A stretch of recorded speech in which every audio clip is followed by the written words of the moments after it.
Assalamualaikum warahmatullahi wabarakatuh. Kembali bersama saya Ihsan Prabawa dari Bank Indonesia, dan saat ini saya sedang berada di Cafe Museum Bank Indonesia yang ada di Jakarta Kota.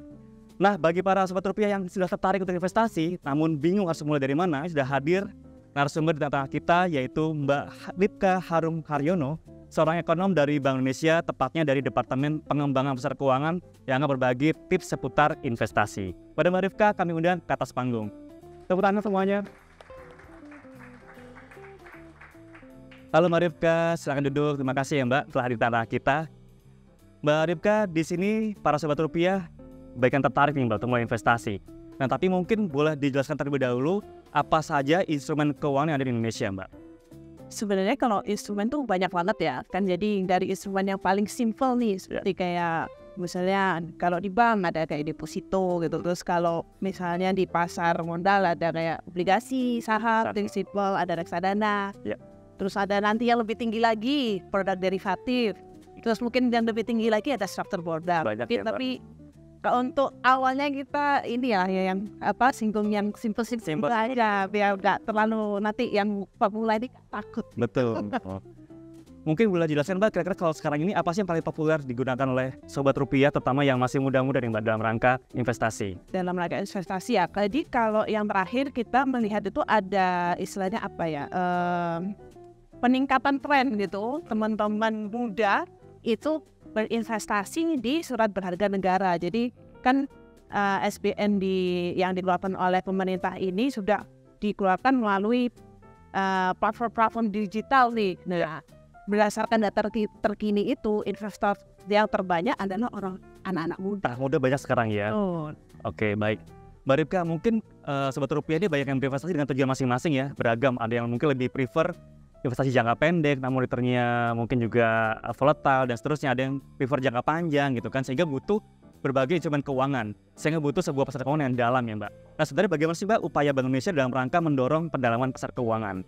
Jadi kalau dari Bank Indonesia, terutama dari departemen saya yang di pengembangan pasar keuangan itu, kita sebenarnya nggak hanya fokus ke pengembangan satu sisi ya, jadi kita memperhatikan seluruh ekosistem dari pasar keuangan itu. Jadi kita fokus kita itu ada 4, yaitu ada dari produk, pengembangan produk, dari pricing, terus person, jadi pasar, dari orang yang ada di pasar, dan infrastrukturnya. Jadi kayak infrastruktur tuh kayak ada BI, BIFAS itu juga mendukung lah, menyokong untuk biar transaksi di pasar keuangan ini jadi lebih cepat. Terus kayak misalnya pasar, jadi kita juga istilahnya tektokan sama teman-teman yang ada di pasar gitu, kira-kira apa yang mereka hadapi, apa yang perlu ditingkatkan seperti itu. Terus ada kalau dari produk pasti ya kayak mungkin ada instrumen-instrumen baru yang terus kita kembangkan, kita terus berkaca dengan ada pasar-pasar di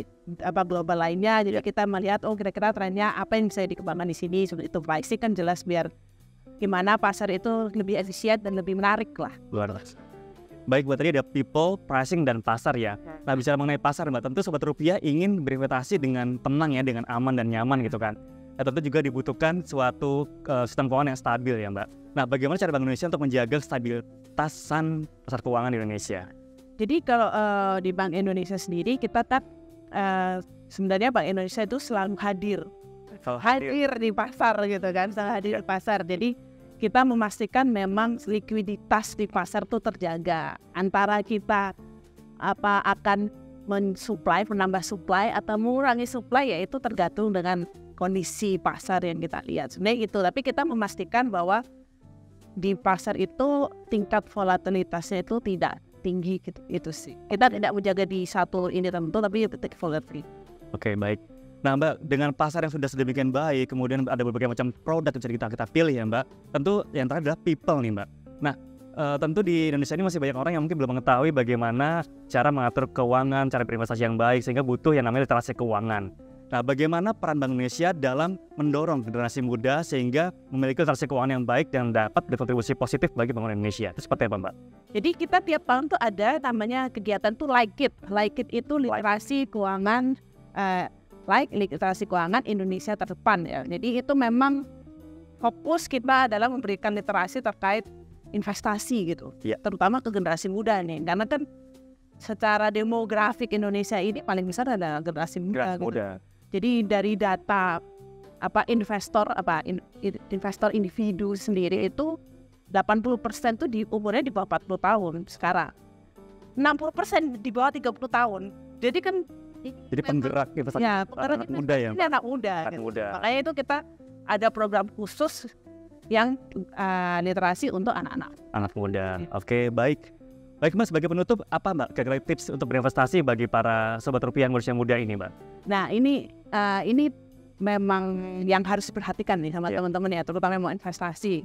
Jadi nggak perlu nanya kanan kiri mana sih produk yang lebih bagus, lebih cocok untuk diri sendiri, karena semua itu tergantung dengan kebutuhan masing-masing. Jadi memang kita itu harus menetapkan dulu tujuan investasi kita itu apa sih? Apakah mau untuk ngumpulin DP untuk rumah, untuk nikah mungkin Mbak.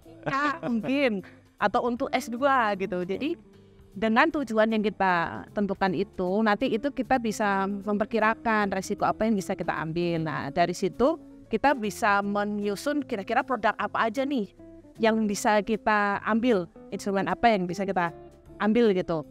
Terus jadi kan kalau anak-anak muda mungkin sekarang banyak yang istilahnya tergoda untuk tergoda untuk misalnya ikut kayak Bitcoin atau gitu. Itu kan sebenarnya bisa aja, tapi itu harus dipahami juga ada tingkat resiko lah yang harus dihadapi ya. Kalau memang kita melihat return, sisi baliknya itu ada resikonya. Jadi apakah kamu dengan mengharapkan return itu, apakah kalian siap gitu dengan resikonya? Nah itu makanya itu untuk meng-spread menekan resiko, biasanya mereka investor tuh harus mendiversifikasi portfolio istilahnya gitu. Jadi istilahnya beli produknya itu nggak satu macam gitu. Jadi harus don't put eggs in one basket. Don't put all your eggs in one basket. Intinya itu. Terus setelah itu, kalau misal terutama untuk memulai ya, kita mulai aja biasanya kecil-kecil dulu aja gitu. Gak usah membebani diri sendiri gitu. Jangan ambi banget ya Mbak. Benar gitu kan, memang kalau terutama tuh anak muda nih kan mungkin tingkat pendapatannya belum besar, kan masih merintis, ya dimulai sesuai dengan kemampuan aja gitu. Yes. Yang penting coba dulu investasi dari ini ya Mbak. Betul. Dan yang terakhir dan paling penting adalah yang penting konsisten. Luar biasa. Baik, kami mengundang audiens yang ada di sini untuk menjawab pertanyaan. Kami persilakan. Oke, baik, atas kesempatannya. Perkenalkan, saya Akbar dari UI. Untuk pertanyaannya sendiri, bagaimana sih dari kita itu untuk bisa memaksimalkan keputusan yang harus kita ambil, mengingat telah dilakukannya analisa teknikal dan juga fundamental untuk meminimalisir risiko yang kita hadapi, seperti itu. Terima kasih. Ini seperti investor Mbak, dia udah tahu mana teknikal mana fundamental Mbak. Silakan. Betul. Ya kalau technical ini kan memang biasanya ngelihat ini ya volatilitas dari produk itulah ya. Maksudnya angka naik turun, jadi kamu ngelihat rasio-rasio dari produk itu. Dan sebenarnya tidak ada hal yang salah dan benar sih. Tapi kalau terkait investasi ya, sebenarnya ya ini kata kunci untuk investasi adalah sebenarnya kita melakukan investasi itu sejatinya harusnya dalam jangka panjang. Intinya itu sih. Tempo durasi kita memegang investasi itu sangat mempengaruhi tingkat return yang bisa kita dapatkan. Karena apa? Kalau kita istilahnya ingin main jadi keluar masuk ya jangka pendek keluar masuk ke trader itu sudah resiko. Memang ada potensi upside, potensi return yang lebih tinggi yang bisa kalian dapat, tapi sebenarnya resiko yang kalian hadapi juga lebih besar. Jadi itu semua kembali lagi ke tips yang nomor 1, tujuannya apa dulu gitu. Kalian tujuannya mau investasi atau mau trading itu beda. Yang kalian strategi yang ditetapkan itu biasanya beda. Kalau fundamental mungkin akan lebih cocok kalau kita misalnya untuk jangka panjang. Kalau tadi ngomongnya technical ya itu biasanya orang trader nih yang ngomong wah ini sudah lagi ini kita waktunya masuk, ntar wah ini udah kemahalan stage 1 ya, kayak gitu. Makasih atas kehadirannya Mbak, semoga sehat selalu. Baik Sobat Rupiah, itulah tadi bincang-bincang mengenai investasi dari dini. Dan ingat kata Mbak Ripka tadi, kalau investasi jangan hanya tergoda oleh return yang tinggi saja, dan juga pertimbangkan resiko yang juga ada di balik investasi tersebut. Dan bagi Sobat Rupiah yang tertarik untuk mendalami investasi lebih lanjut, bisa membaca majalah Bicara edisi 101, karena di dalamnya mengupas artikel mengenai mengawali investasi di usia muda. Selain itu juga ada artikel menarik lainnya, yaitu warisan budaya menjadi karya, rekomendasi kuliner, dan juga rekomendasi berbagai tempat pilih. Itu apa lagi? Silakan download majalah Bicara melalui scan QR Code yang tampil di layar video berikut dan juga melalui klik link yang ada di deskripsi video YouTube ini. Demikian, terima kasih telah menyaksikan acara ini dan Sobat Rupiah kami undur diri. Mohon maaf jika ada kekurangan, sampai jumpa.